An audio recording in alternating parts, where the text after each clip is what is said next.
Muy buenas noches. Estamos en La Controversia, un programa de la Franja de Opinión de Canal Capital, con los temas del día o con los temas de historia, pero que tienen una validez en la semana o en el día. Y hoy tenemos un programa que no es habitual de La Controversia.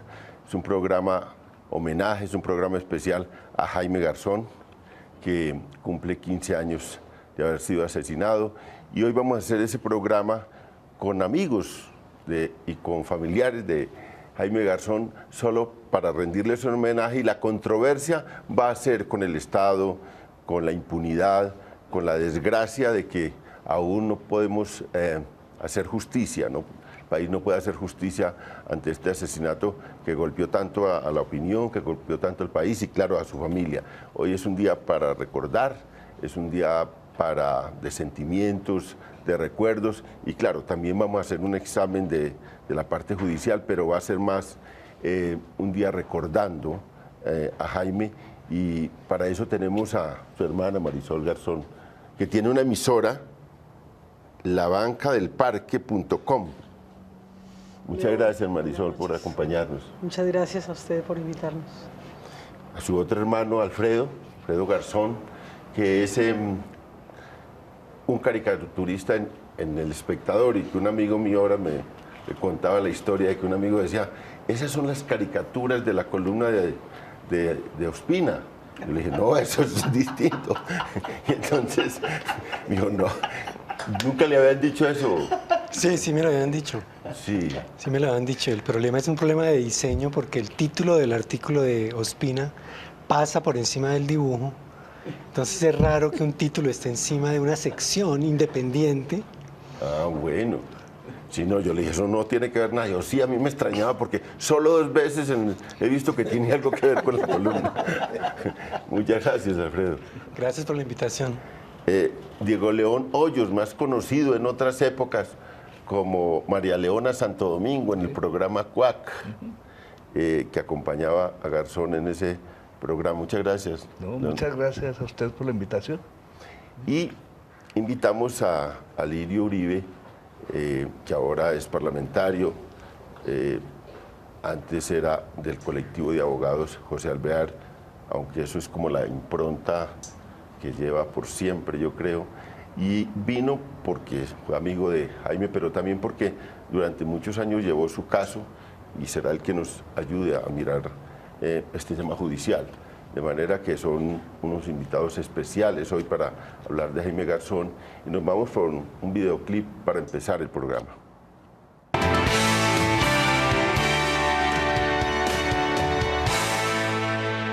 Sabía mucho, y sabía mucho en cuanto a que estaba muy enterado de muchas cosas, buenas y malas, lamentablemente. Mira, yo te explico esa lucha. Porque había hecho un trabajo pedagógico con todo el país y con todo el que lo veía, y nos había enseñado a pensar.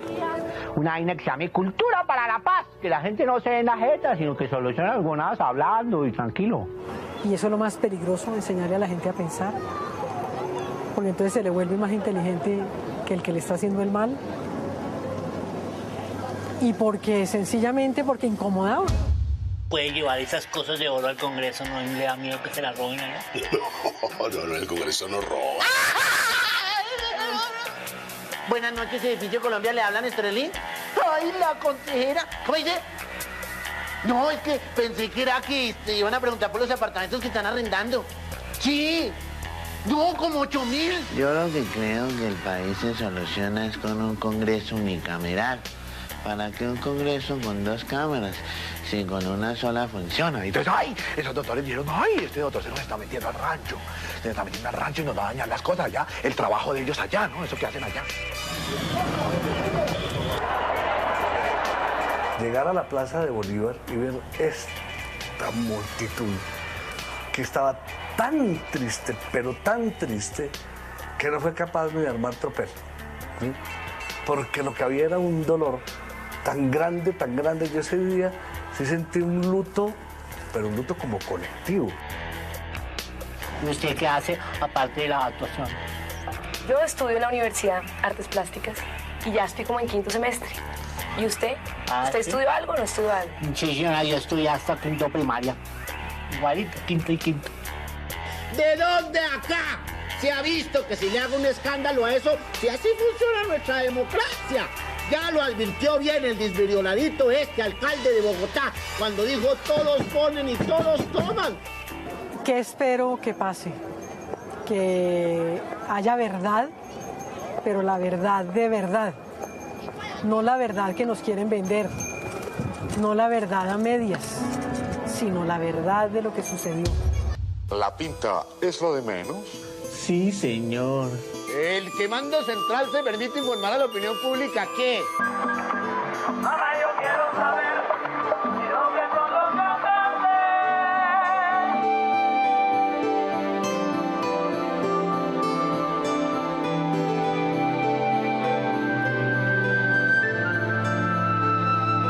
Compañero Jaime Garzón, bienvenido al futuro. Que caiga el sistema de Carlos Mario.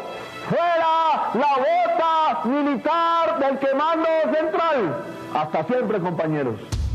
Nadie podrá llevar por encima de su corazón a nadie, ni hacerle mal en su persona, aunque piense y diga diferente. Con ese artículo que nos aprendamos, salvamos este país. Por lo menos sus hijos van a tener un país mínimamente más agradable.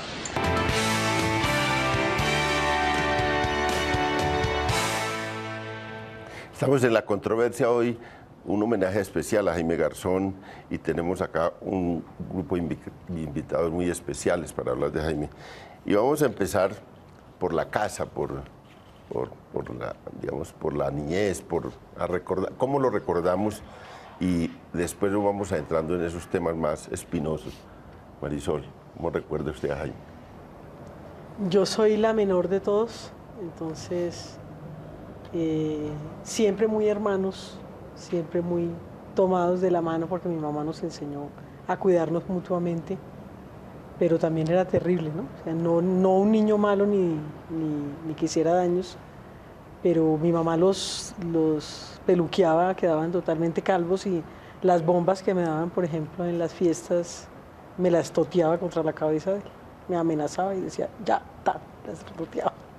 ¿Vivían acá en la Macarena era? No, nosotros hemos vivido en San Diego, primero vivimos en la calle 24 con carrera 12, ya no existen esas casas, y luego vivimos donde hoy es nuestra casa desde hace más o menos 40 años, que es el costado norte del Museo Nacional en San Diego. Ah, ok. A ver, Fernando, ¿qué le toca? Alfredo. Alfredo. A ver, yo, Jaime era menor 2 años. O sea, está en la mitad de ustedes dos. No, yo soy la menor, luego sigue Jaime hacia arriba, luego sigue Alfredo. Sí, claro, sí. Y luego Jorge. Jorge, así. Sí. Él en la mitad de nosotros dos. Sí. Muy inteligente, señor. Teoría de conjuntos. Sí. Estaba en la mitad, exactamente. Claro. Y Jorge me lleva a mí 3 años. Entonces, digamos que él era el niño más cerca a mí, porque con Marisol nos llevamos 4 años. Y compartíamos el cuarto, por ejemplo, fuimos en la primaria al mismo colegio, después él fue con Marisol a otro colegio y luego Jaime y yo volvimos a ir al mismo colegio juntos ya grandes, cuando fuimos a quinto y a sexto, que estudiamos en la normal de las Hermanas de la Paz. Nos hicimos maestros ambos. Y bueno, yo recuerdo a un niño muy inteligente, muy rápido, que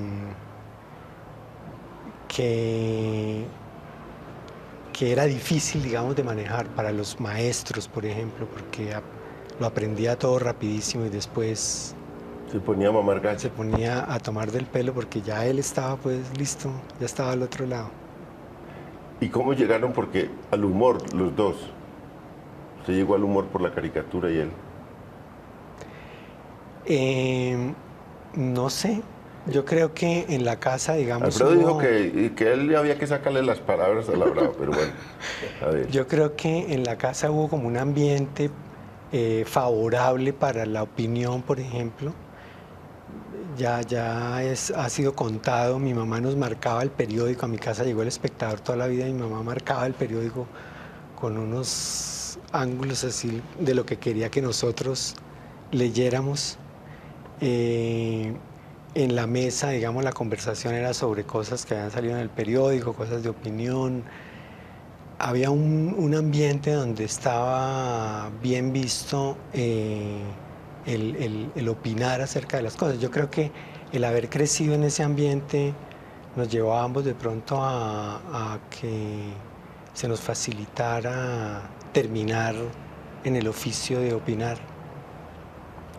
Diego León, bueno, ¿usted cuándo se encontró con Jaime?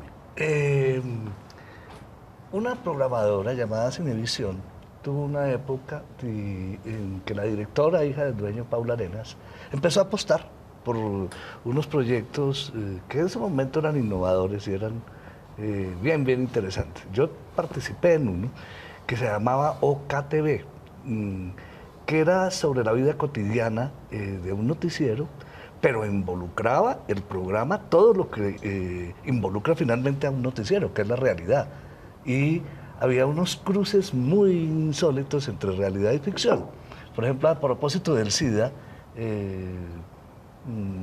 había un caso de segregación de un muchacho con SIDA en el noticiero. Y la trama involucró al ministro de Salud de entonces, ¿no? Y, bueno, y entre tanto, ahí muy cerca, Eduardo Arias y un grupo, Carl Troller, en fin, crearon un programa que se llamaba Sociedad, cuyo embrión de alguna manera es una revista satírica, no sé si la recuerdan, que se llamaba Chapinero, ¿no? Que era una parodia deliciosa de cromos, donde usaban la caligrafía de cromos, y bueno, era la subversión de todo el establecimiento. Era muy divertida, pero era también muy aguda y muy crítica. Ahí conocí a Garzón, como compañeros de trabajo. Después, cuando el grupo que diseñó Cuac, es un grupo formado por todos y artistas y periodistas, en fin, que siempre han sido amigos míos. Antonio Morales, por ejemplo, que fungía como una especie de jefe de redacción, es amigo mío desde hace mucho tiempo. Igual la directora, y yo ya era amigo de Garzón porque además somos vecinos, ¿no? Yo soy vecino de estas criaturas y de Jaime, y había un sitio que se volvió paradigmático mientras Jaime vivió, que es un restaurante llamado El Patio, y ahí de alguna manera se congregaba todo el barrio, el barrio La Macarena, que de alguna manera es el barrio bohemio del centro de Bogotá, y ahí ya nos hicimos pues amigos, ¿no? Sí. Y a Cuac, yo llegué, era muy amigo de ellos, ¿no? Y un día la directora dice, mire, es que, bueno, estamos haciendo un noticiero que es una parodia y necesitamos una vieja tan fea como esa que sale en las películas de Almodóvar, esa que parece bajada de un cuadro de Picasso. ¿Usted conoce alguna? Y yo le dije, sí, yo.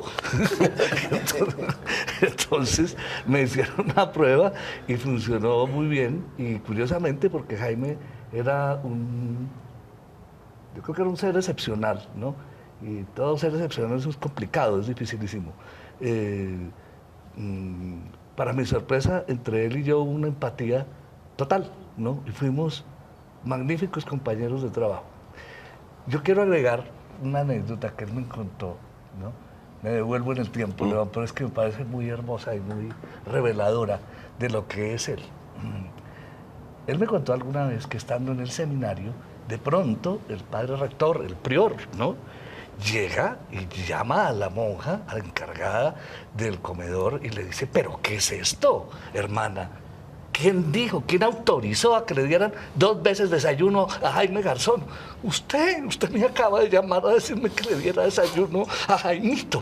Pues era una imitación que Jaime hacía del rector. Porque de alguna manera, Alfredo, usted digamos que podría ser una especie de caricaturista conceptual, en fin.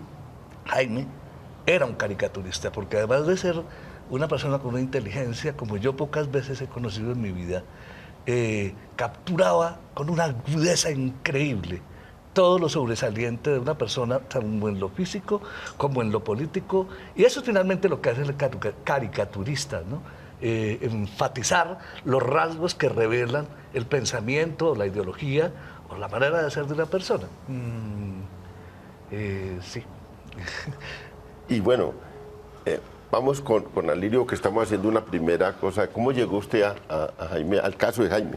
Bueno, yo no tuve el privilegio de conocerlo, ser amigo de él.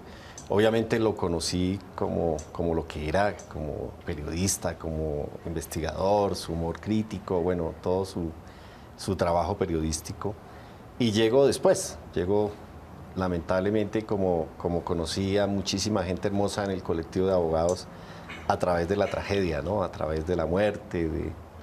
Después de eso llegó, no sé, no recuerdo si fue al año o a los 2 años que entramos en contacto tanto con Alfredo como con Marisol. Nos vimos con Marisol en Bogotá, contigo creo que la primera vez nos vimos en Nueva York, no recuerdo si fue allá o fue por esa época que nos encontramos, y me hice pues abogado de la familia de los hermanos de Jaime dentro del proceso. Me constituí como parte civil y fue ahí donde ya empecé a conocer y a investigar más sobre lo que había sido también la vida de Jaime Garzón, porque de alguna manera cuando nosotros llevamos un caso de una víctima nos ponemos como tarea también reivindicar su memoria, ¿no?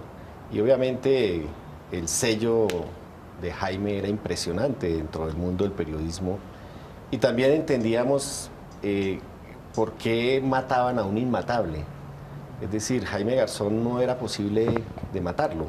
Era una persona tan querida, tan importante, con tanta fuerza al interior de la sociedad colombiana, que matarlo a él era dejarlo vivo para siempre, pero era castigar una forma de hacer periodismo en Colombia. Yo siento que eso fue lo que ocurrió. Y cuando uno aprende de estrategias de guerra sucia, uno se da cuenta cómo opera la máquina de guerra, y cuando se mata a un inmatable es para silenciar por mucho tiempo, desde mi punto de vista, el periodismo crítico. Yo creo que yo comparo el asesinato de Jaime Garzón a cuando se mató a Guillermo Cano, a cuando se puso la bomba al Espectador. Son hechos dramáticos y de quiebre, donde, digamos, la fuerza bruta se impone sobre las ideas, sobre el pensamiento, sobre la libertad de expresión. Bueno, vamos al espacio comercial y luego venimos a seguir hablando, y vamos a hablar de un tema, del momento, ahora que lo trae Uribe, del momento que se vivió en ese final dramático del siglo. ¿Qué ocurrió allí? Y en ese, yo que soy el conductor de este programa, de todas maneras voy a meter mi baza porque eso lo conozco muy bien, y luego hablamos más de ese momento.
Estamos en La Controversia, un programa de la Franja de Opinión de Canal Capital, transmitiendo en directo espacios para discutir sobre los problemas de coyuntura, sobre los temas del país, de la ciudad. Y hoy estamos con un homenaje a Jaime Garzón. Y yo quiero, de este primer segmento, tuvimos un poco como unas imágenes de lo que él era en su niñez y luego cómo lo conocieron los que estamos acá hoy. Pero ahora vamos a hablar de ese momento duro del país. Ha tenido muchos momentos duros, 1995 a 2000. La gente siempre tiene una idea, estamos en guerra hace 50 años. Y esto pues, la gente dice, bueno, ahora que estamos en negociaciones de paz, esa guerra ha sido lineal, continua y aún ha ocurrido lo mismo durante todo el tiempo, muertes. Pues no, ha habido momentos cruciales del país. Entre la Gran Guerra, realmente se realizó entre 1995 y 2005. Esos 10 años son los 10 años donde se produjo el 70% de las víctimas. Me tocó documentar eso porque hice parte del grupo de memoria histórica con Gonzalo Sánchez. Y Jaime Garzón fue asesinado en la mitad de ese periodo, en 1999, en agosto de 1999. 2 años después, 2001, ocurrió el año más violento en Colombia en 100 años. El 2001 fue el año de las grandes masacres, fue el año de la expansión, de la mayor expansión del paramilitarismo, y claro, era la antesala de las elecciones de 2002, donde fue elegido un Congreso que tuvo el 35% de gente elegida por los paramilitares. Ahí me tocó investigar eso y formular esta tesis de la parapolítica, que era cómo se juntaron los paramilitares y los políticos colombianos. Eso fue, digamos, esa época que tiene un punto de llegada en 2005, no quiere decir que ahí terminó la violencia, pero ahí se produjo una reducción importante hasta 2008 y volvió a empezar. Pero esos 10 años fueron dolorosos y estaba la figura de Jaime Garzón, que tenía una crítica muy ácida a todos esos fenómenos y que los intuyó y los mostró al país. Por ejemplo, él hizo una caricatura impresionante de Álvaro Uribe. Hoy le critican muchas cosas, hoy se habla mucho de Álvaro Uribe, le van a hacer un debate en el Congreso, o le van a hacer un debate en el Congreso Nacional por sus nexos con el paramilitarismo y por su autoritarismo. Ese rasgo autoritario y ese rasgo ultraderechista lo descubrió rápidamente Jaime Garzón cuando el país no lo veía, y hay un video impresionante donde él dice, este va a ser el que nos va a salvar de la guerrilla. Y es una caricatura muy especial que luego pues la hemos visto y tiene una actualidad enorme hoy en día, pues calificando a un personaje, pero a muchos personajes de la vida nacional logró verles cuando estaban empezando un rasgo. Ahora lo decía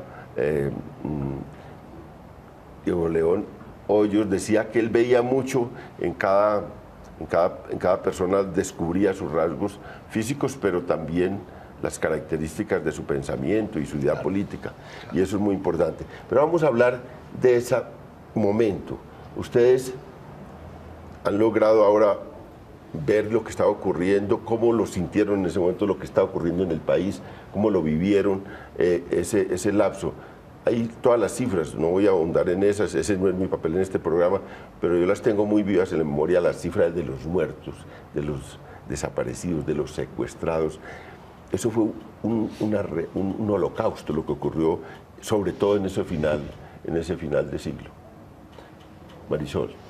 Bueno, yo siento que lamentablemente los que somos, por ejemplo, de la década del 60, que somos nosotros, los Garzón más o menos somos de esa década, tuvimos que crecer con la tristeza de ver un país que ya venía con una guerra y comenzar a vivir, quizás no tan de cerca, pero sí en alguna medida, la violencia.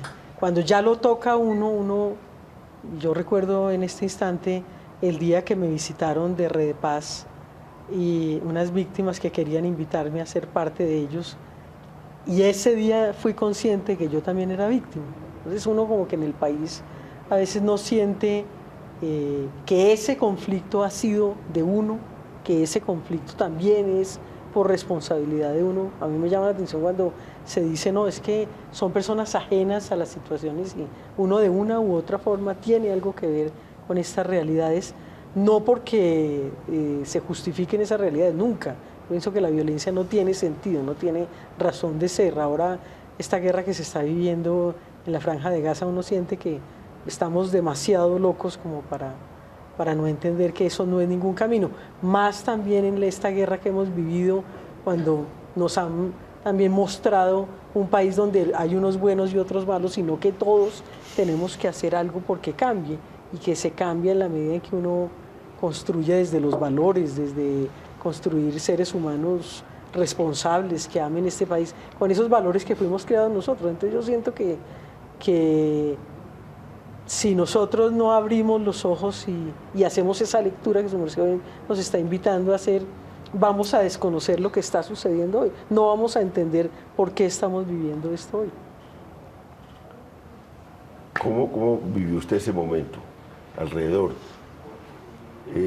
¿Fue un acto que pareció sorpresivo o usted estaba viviendo cosas en ese momento de violencia y las sentía? A mí me sorprendió mucho el asesinato de Jaime, porque Jaime en ese momento pertenecía un poco al establecimiento, o sea, era una persona que invitaba a su casa a ministros, a exministros, a personalidades de la política, y ellos iban a esas conversaciones, a esas tertulias. Él no era en ese momento ningún peligro, ni nunca lo fue. Lo que decía ahora Alirio explica el por qué mataron a Jaime. Lo matan, como tú explicabas, dentro del contexto de una guerra contra sectores vistos como disidentes, digamos. El asesinato de Jaime no fue un hecho aislado, sino que hace parte de toda una serie de crímenes y desapariciones forzosas, torturas, bueno, que vinieron a desarrollar militares, paramilitares, en asocio con paramilitares, agentes del Estado. O sea, a Jaime lo asesinan con recursos del Estado, personal del Estado, en un momento en que estaban asesinando defensores de derechos humanos, gestores de paz, personas que estaban interviniendo, haciendo intervenciones humanitarias. Y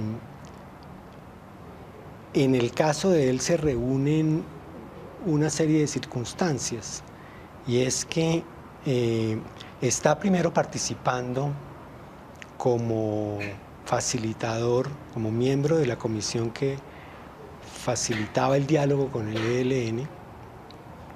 Estaba también a pedido del gobierno, porque toda su gestión humanitaria en secuestros la hizo con un contrato con la gobernación y bajo la, digamos, supervisión de la oficina que bogaba por la libertad personal, el SAR antisecuestros de la Presidencia de la República. Es decir, estaba actuando dentro de un marco totalmente institucional. Por eso es tan sorprendente que a Jaime lo hayan matado. Y lo matan, vuelvo y repito, como dijo Alirio, para enviar un mensaje a un gran sector de población. Hoy en día tenemos 142 periodistas asesinados en los últimos años. Y vivimos en una democracia que tiene 5 millones de desplazados, 3.000 sindicalistas asesinados. Bueno, 10.000 muertos por violencia anuales. Contra esa falsa democracia es que Jaime enfocó todo su trabajo político, artístico, periodístico. Él fue un verdadero fanático de la reforma constitucional del 91, que promovía la participación, la inclusión. Para mí es muy claro lo que sucedió en ese momento y así lo viví. Sí, porque no se puede decir que pues, toda la crítica que desde el humor se hacía fuera hacia un sector exclusivo, por ejemplo, de partidos políticos, un sesgo hacia un tipo de partido o de movimiento o solo al establecimiento. La crítica a la izquierda era mordaz, enorme. Fuerte, y a la guerrilla fuerte, también. A la guerrilla era una crítica. Es que esos personajes eran unos personajes, pues, burlándose de también de las cosas de la izquierda y, claro, de las estrechez, de la rigidez de la izquierda, claro, del ideologismo de la izquierda. Era una crítica ahí y una crítica, pues, ya a la corrupción y a la cosa tan brava de la política colombiana, toda la negligencia, el círculo cerrado de esa política que hasta hoy tenemos, pues lo que dice Daniel Samper Pizano recientemente, esa oligarquía pequeña que ha dominado el país. Entonces no era una crítica, pues no podría, porque no lo mataron porque era de izquierda, no, más lo mataron por una cosa que es todavía más fuerte, es una crítica al conjunto de la política. Claro. Eso yo creo que lo vivió, Diego, ¿cómo lo vivió usted? Hombre,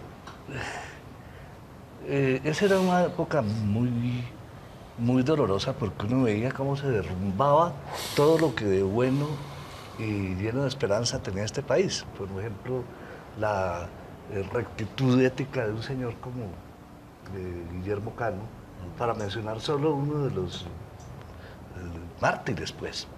Me parece que el punto terrible es que llegamos un poquito tarde al tema de la paz.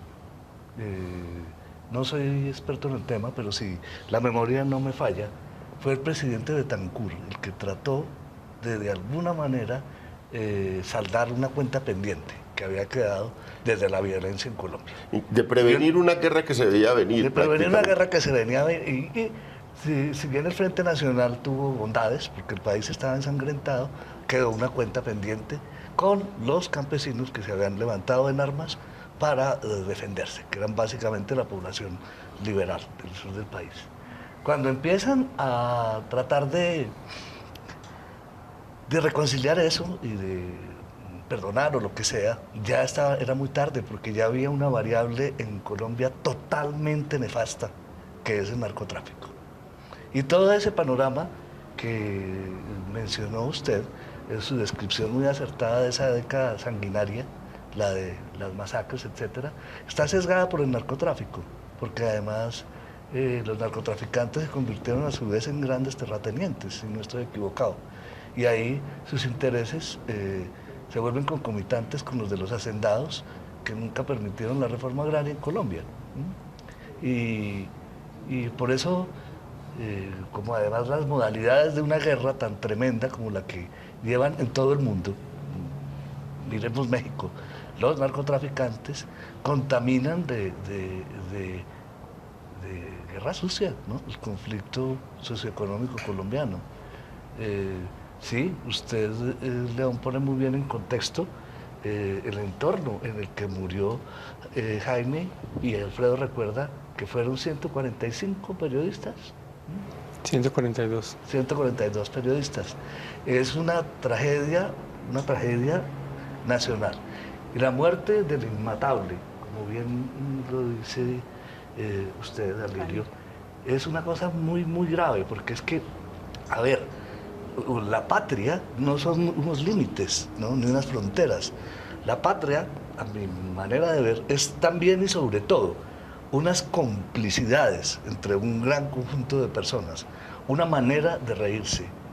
Es decir, y no es el español. Cuando uno sale de este país y habla con otro, hay miles de supuestos. y de cositas que no entiende, que son pequeñas inflexiones de la voz, etcétera, etcétera, y eso es lo que produce la cohesión de un pueblo, así sea de orígenes regionales tan diversos como el nuestro, que somos antioqueños o costeños, etc. Hay una manera de ser colombiano y yo creo que esa es una manera de reírse, ¿no? Y al matar a Jaime matan la risa, o sea, matan un pedazo del país, sino todo, pues que quedó sumido en una melancolía muy grande. Y hay un crimen más grande aún que la muerte de Jaime, y es que mataron, aunque es un crimen que es el mismo, ¿no? Al matarlo a él matan la esperanza, ¿no? Entonces hay que tener mucho coraje, ¿no? Para que la muerte del inmatable no nos aplaste y poderla superar como país, ¿no? Porque ya Jaime, pues, no les pertenece a los Garzón, Jaime le pertenece al país, yo creo. A esa innumerable cantidad de personas que lo adoraban. Por eso parecía inmatable, incluido el establecimiento, como dijo usted, Alfredo. Ahora, Alfredo dijo una cosa tratando de explicar una versión que hay, que hizo unas labores por secuestrados y que esa fue una de las causas. Yo ni siquiera intento explicar eso. A mí me parece una infamia, eso que dice. El que lo dice yo ni siquiera lo tomo en cuenta, ni siquiera trato de explicar, porque eso no tiene ni pies ni cabeza. A Jaime lo mataron por ese filo crítico como nadie a la política colombiana. Esa es la razón de la muerte y eso no tiene ninguna, pues ni siquiera uno debe considerar la posibilidad de explicar ese tema, porque eso no tenía, pues, aquí ha habido labores humanitarias mil y ese no era el rasgo de Jaime. Lo mataron por su posición realmente crítica frente a la política colombiana, frente a toda la política, la de izquierda, la de derecha, la de centro, la de los liberales, la de los conservadores. Y era una cosa tan dura y se veían tan retratados mucha gente en eso. Y claro, algunos pues aprendieron a soportar ese humor, pero había una gente aquí que no soportaba ese humor. Yo sí quiero traer a cuento un incidente que yo tuve. Lo apuntalaron y lo justificaron haciendo prosperar una infamia. Yo, meses antes de que mataran a Jaime, tuve un incidente con un señor en una sastrería, ¿no? Un señor particularmente agresivo, ¿no? Que empezó a echarme en la cara, a afrontarme y a enfrentarme y a decirme que Garzón se lucraba de las negociaciones del secuestro. Y esa especie la hicieron prosperar. Ese rumor. ¿Es verdad, Lirio? Mira, yo que analizo del momento, o sea, la primera víctima en una sociedad que está en guerra es la verdad. Y entonces, efectivamente, Jaime Garzón estaba en la élite, tenía los medios, era amigo de los ministros, iba a las mejores cenas, a todos los cócteles, a la farándula, tenía información de todo tipo. Y él se ubica allí y lo que hace es contar la verdad. Cuenta la verdad del narcotráfico y por eso lo amenazan los narcotraficantes. Le hace toda la crítica a la guerrilla y por eso la guerrilla lo amenazó también. Critica todo el modelo paramilitar y todas las alianzas paramilitares, mafiosas, etcétera, y por eso los paramilitares lo amenazaban.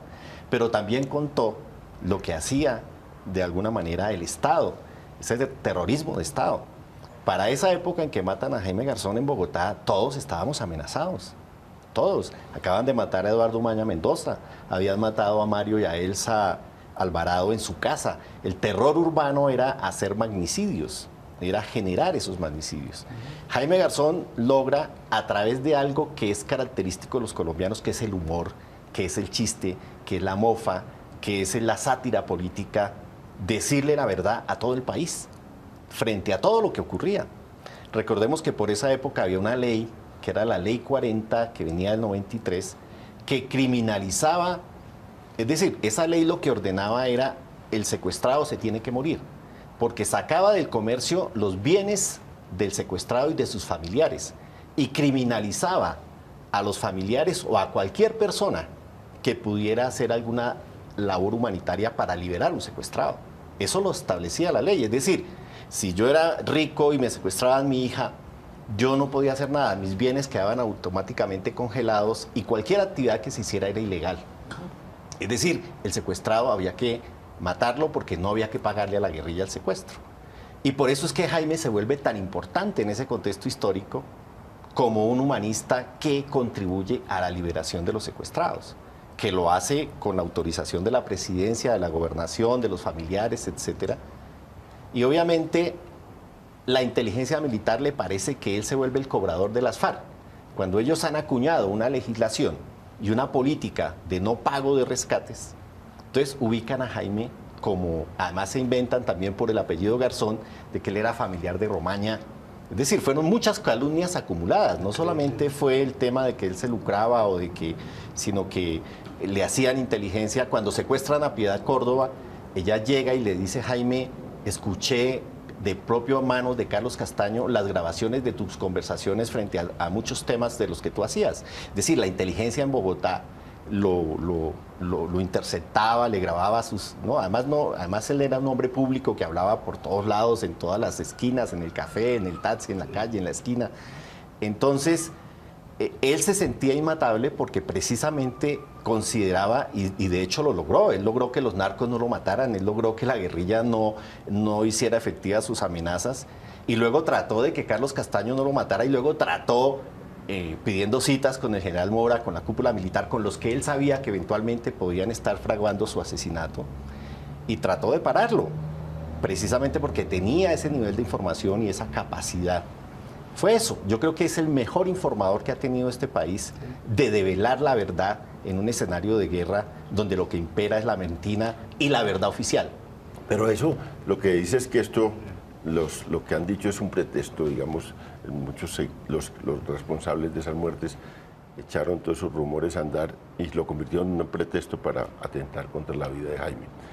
Nos vamos a una pausa y volvemos para discutir ya la parte judicial, la impunidad, la desgracia que ha cubierto este crimen tan sentido por los colombianos.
Estamos en la controversia y nos vamos al último segmento de este homenaje a Jaime Garzón. Con el tema más espinoso de este programa estábamos recordando muchas cosas, pero ahora vamos para el caso puramente judicial. Esto adquiere ahora una actualidad enorme porque han recapturado a un oficial del ejército que era Jorge Enrique Plazas Acevedo, que me decían que lo confunden a veces con Plazas Vega, pues eso es de otro caso. Pero este caso lo habían condenado a 40 años por la muerte de Jaime Garzón. No, por la muerte de Jaime Garzón no está por el secuestro y la muerte de Cudari. Exacto. Y conoce muchas claves, o se dice que conoce todas las claves del asesinato de Jaime, y ahora lo han recapturado y en la prensa ha aparecido como la esperanza de que se pueda reconstruir un caso que le interesa mucho a todo el país. Ha habido presiones de la opinión siempre, y yo creo que es un caso que la justicia nunca lo va a poder eludir si no lo aclara, si no se avanza. Ahora, hay una cosa muy oscura alrededor de todo el encubrimiento de ese caso y la impunidad, porque hay mucha gente. El diario El Tiempo sacó una idea de que eran 7 personas alrededor que habían muerto para encubrir, para ocultar el caso, pero parece que son muchos más, según aquí la conversación que teníamos en el segmento en la pausa. Marisol, podríamos para los televidentes, ¿cómo ha sido ese caso? Todo lo que se ha dado, todo el esfuerzo por encubrir, todo el esfuerzo porque eso no se esclarezca, porque no se sepan los actores hacia dónde apuntan las investigaciones, cuáles son como las intuiciones y los indicios que se tienen sobre eso para los responsables. ¿Cómo es todo ese caso?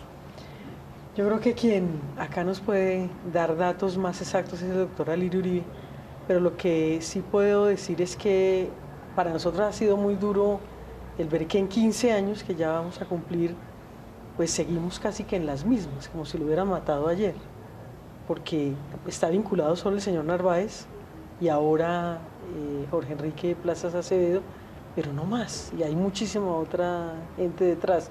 Hace algunos años el doctor Alirio Uribe decía, hay más de 40 hipótesis alrededor del asesinato de Jaime y se casaron con una, la que fabricó el DAS para poder encubrir. Desde ahí en adelante, eso ya tenían todo preparado.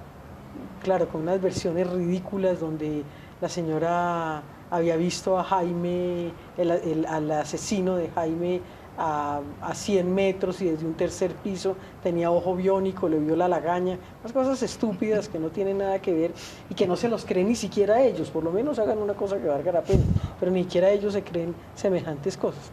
Entonces, eso es lo que hemos vivido. Gracias a Dios hemos estado de la mano del colectivo de abogados que ha estado acompañándonos y que se ha mantenido, que ha persistido y que seguimos en esa tarea y en esa lucha. Creo que el común denominador es que la gente desconozca la verdad, que la gente que se enlode el nombre de Jaime, porque una cosa es también cómo se vende el humorista, ¿no? Jaime no era un humorista, Jaime era un pedagogo, Jaime era un crítico, él mismo lo dice. Le pregunto a una joven en una entrevista, Jaime, usted fuera de hacer humor político, ¿qué más hace? Y él le dice, no, yo no hago humor político, yo hago crítica política, y está hasta grabado en una de esas charlas que tuvo, porque eso era lo que él hacía. Entonces, en esa medida, si a un joven de hoy, yo que conozco, ahorita a mi emisora se acerca mucho joven que le interesa saber de Jaime, pues lo que perciben es a ese hombre que detrás de todos esos personajes les enseñaba algo, les decía algo. Hay una maestra muy interesante de Cali, se llama Tatiana Saavedra, que acaba de escribir un libro donde habla de la propuesta política de Dioselina Tibana. Imagínate, hasta para hacer un estudio, y es interesantísimo, o sea, como detrás de cada uno de estos personajes hay mucho más que ver si se parecía o no se parecía, o si imitaba o si era gracioso. Y Jaime lo dice también al final de una conferencia, hay gente que se ríe solamente, hay gente que entiende y se ríe, y hay otra gente que, es decir, los niveles de comprensión eran distintos, pero detrás de todo lo que uno siente es que eso es lo que se ha querido. Entonces, aparece un personaje también como en Volador que no tiene nada que ver con Jaime, para que los jóvenes también se desdibujen su figura, lo nombran que dice que era guerrillero, que todo esto que hemos ya hablado acá, que no tiene nada que ver con la verdad, porque no hay ni siquiera forma de comprobar una cosa que no fue verdad, pero que eso es parte de lo que han querido hacer con el caso de Jaime. Alirio, ha habido muchos testigos falsos, incluso en el programa Contravía se tenía una mujer que había desviado toda la investigación, pero por fin, digamos, Narváez es como el personaje que hasta ahora aparece como el que está más detrás de ese asesinato. El perfil pues, del señor Narváez era subdirector del DAS, luego fue asesor de los ganaderos. Sobre él hay una historia larga, tenía un pensamiento muy de ultraderecha, muy violento, tenía una asociación con Carlos Castaño, con los paramilitares, de manera que ahí hay un camino cierto sobre Narváez. Sí, indudablemente el proceso ha tenido varias etapas. Una primera etapa donde hubo una división del trabajo. Desde mi punto de vista, el ejército con los paramilitares participaron en el asesinato de Jaime y el DAS se ocupó de desviar la investigación, que es otra forma de desviar casos, porque uno cree que el que desvía es el responsable, ¿cierto? Y entonces también se pierde mucho tiempo si uno dice el DAS desvió la investigación fue porque el DAS lo mató. Y siempre tomó trabajo entender que era una división del trabajo. Unos hacían la ejecución y otros hacían el montaje judicial como otra forma de desviación de la responsabilidad. Una vez que se logra demostrar que el DAS efectivamente desvió la investigación, es decir, era un gran magnicidio, que la única forma de calmar de alguna manera la ira, el dolor de la población colombiana era en un mes ya tener el caso prácticamente solucionado. Al mes ya se sabía que había sido la banda de La Terraza, que había sido el Bochas, que Toño, y montan todo eso y hacen todo el show de la investigación, del juicio, como de una forma de contener en la opinión pública esa demanda de verdad y de justicia que siempre ocurre cuando se asesina un personaje tan importante como Jaime Garzón. Una vez que se cae eso, en ese lapso ya habían matado... ¿Cuándo se cayó esa? En el 2003, cuando 2003. Se produce es decir, ahí perdíamos 4 años. Ahí ya en ese momento que hacemos alegatos de juicio ya habían matado 6 personas que tenían que ver con la posibilidad de esclarecer. O sea, ahí se cae el montaje que había hecho el DAS para desviar la investigación. Claro. Y se inicia un nuevo proceso de investigación. En ese nuevo proceso de investigación, entonces, es donde ya está vinculado José Miguel Narváez. En el primer proceso, obviamente, se condena a Carlos Castaño. Luego se vincula a José Miguel Narváez, que aparece como el enlace entre la inteligencia militar y los grupos paramilitares. José Miguel Narváez es un experto en inteligencia que forma a miembros de la Escuela Superior de Guerra en labores de inteligencia y que también forma a comandantes paramilitares, y que parece que es la persona que sirvió de enlace entre paramilitares y entre inteligencia, entre generales y la orden de ejecución de Jaime Garzón, que fue precisamente lo que ya sabía Jaime, y por eso hizo las diligencias en vida frente a Carlos Castaño y frente a la cúpula militar para tratar de salvarse. Él ya sabía de dónde venían las balas y eso fue lo que sucedió. Se vincula ahora al coronel Plazas Acevedo, que era también de la Brigada 13 de Inteligencia, que había estado participando en algunos secuestros y por los cuales había sido condenado. Cuando él cae, la cúpula militar lo protege y lo deja fugar de su lugar de reclusión. Entiendo que eso no está judicialmente, que fue sacado del país con su familia, con su esposa y sus hijas. Luego él retorna a Colombia y ahora es cuando se produce la captura, porque está llamado a juicio también. Entonces ya tenemos 2 fichas importantes de inteligencia, José Miguel Narváez y Plazas Acevedo, que podrían ser eslabones ciertos de esclarecimiento. Lo que hemos visto es que José Miguel Narváez niega cualquier participación. No sabemos cuál va a ser la posición de Plazas Acevedo.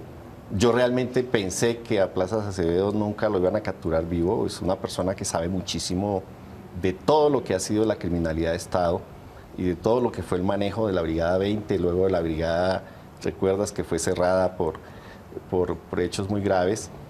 Y bueno, habrá que esperar qué pasa en el juicio de José Miguel Narváez, qué pasa también en el juicio del coronel Plazas, pero obviamente esa es la línea de investigación que siempre se sabía. Yo me acuerdo que el mismo Pacho Santos, el día del entierro de Jaime Garzón, hizo un editorial donde él decía que ese homicidio olía a inteligencia militar, más o menos era algo que estaba cantado, pero que el terror no dejaba visibilizar y que la amenaza y la manipulación de la justicia y de las pruebas, como ocurre casi siempre con los magnicidios, siempre que se mata a alguien importante, aparecen testigos, pruebas, etcétera, para desviar las investigaciones.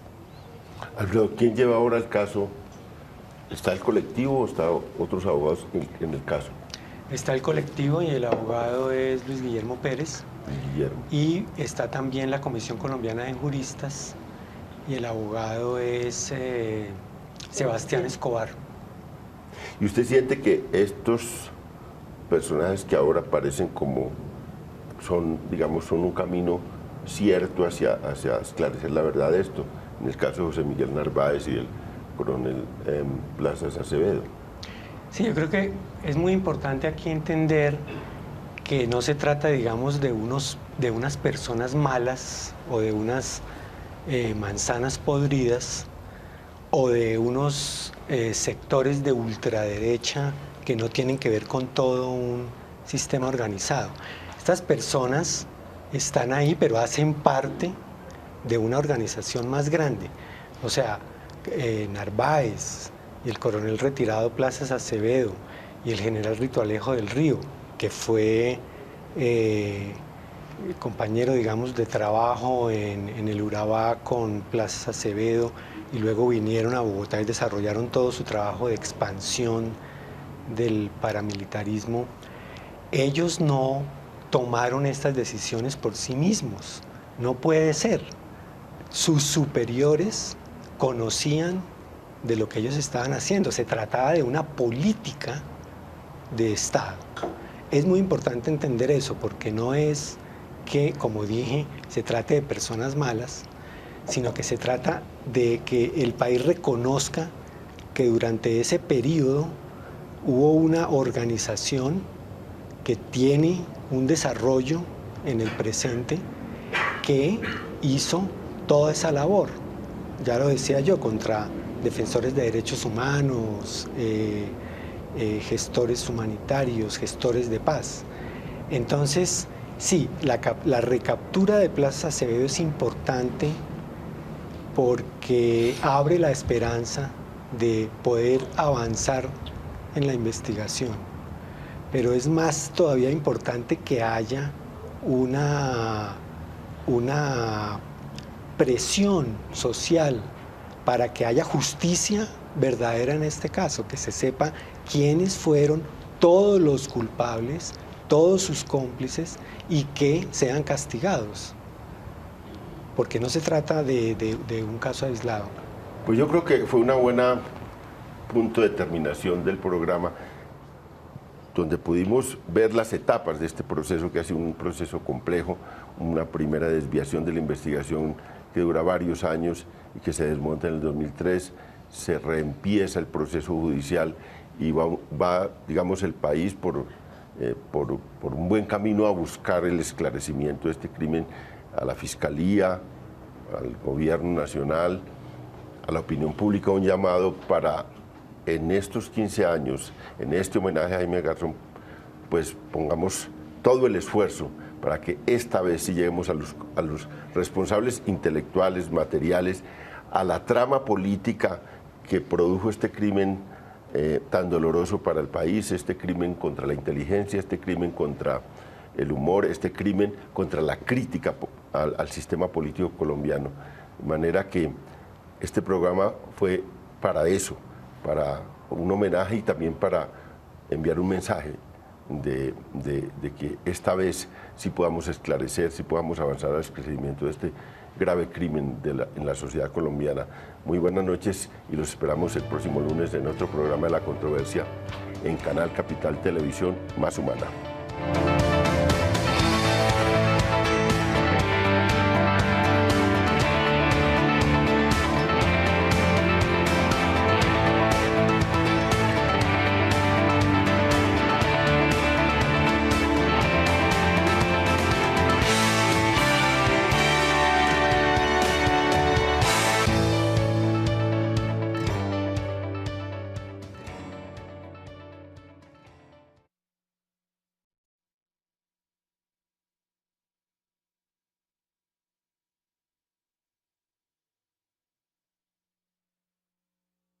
Sección independiente.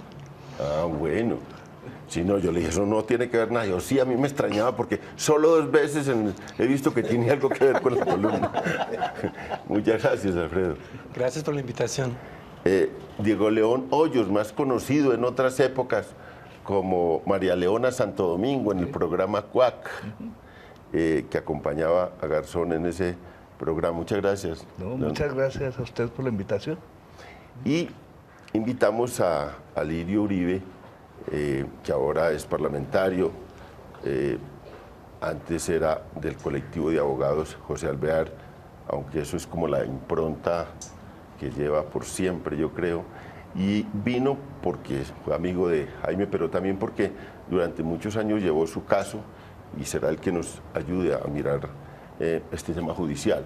De manera que son unos invitados especiales hoy para hablar de Jaime Garzón y nos vamos por un videoclip para empezar el programa.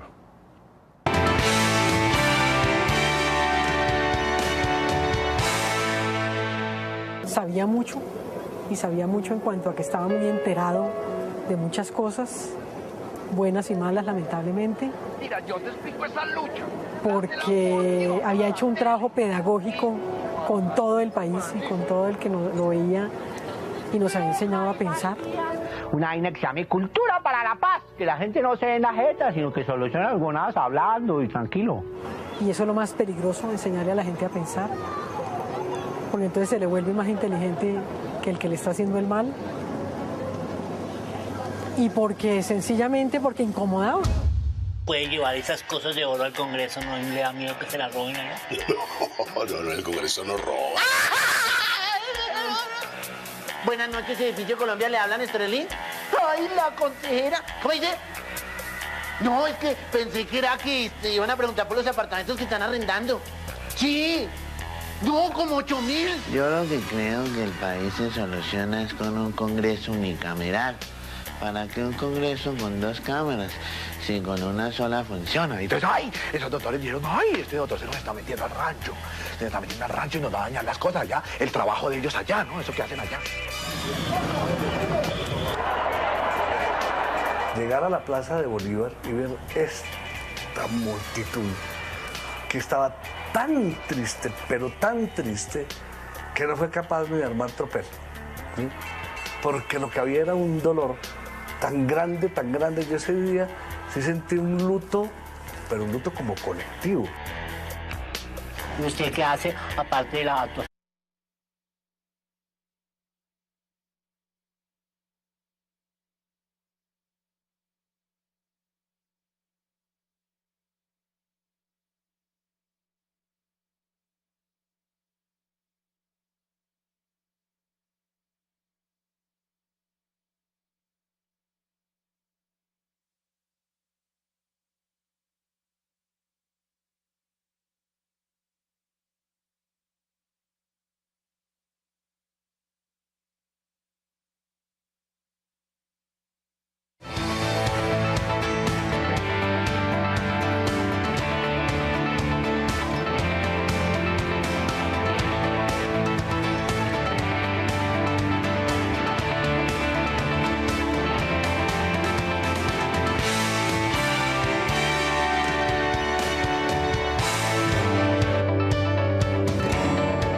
Muy buenas noches. Estamos en La Controversia, un programa de la Franja de Opinión de Canal Capital, con los temas del día o con los temas de historia, pero que tienen una validez en la semana o en el día. Y hoy tenemos un programa que no es habitual de La Controversia.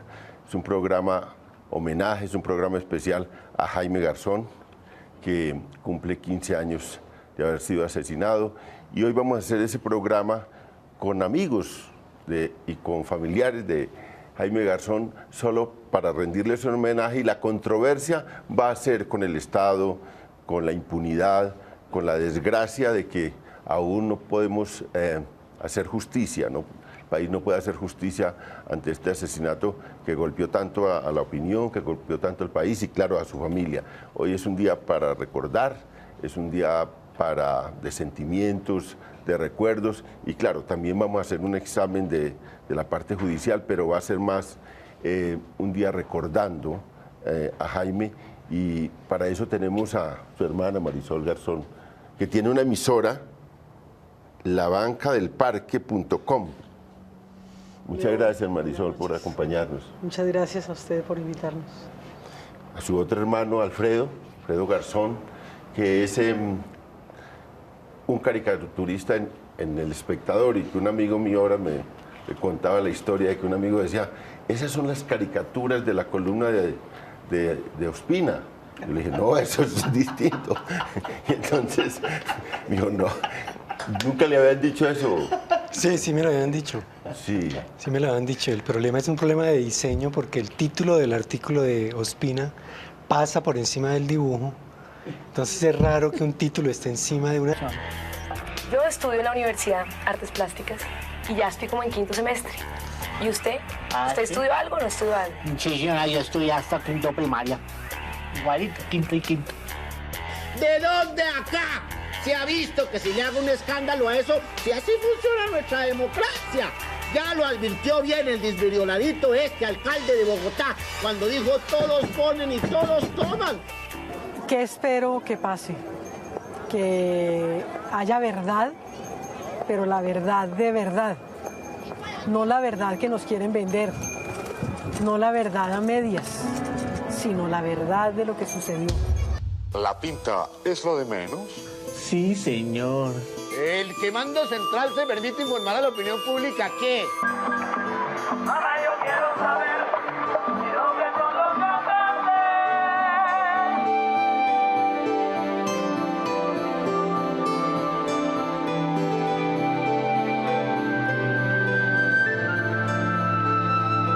Compañero Jaime Garzón, bienvenido al futuro. Que caiga el sistema de Carlos Mario. Fuera la bota militar del Comando Central. Hasta siempre, compañeros. Nadie podrá llevar por encima de su corazón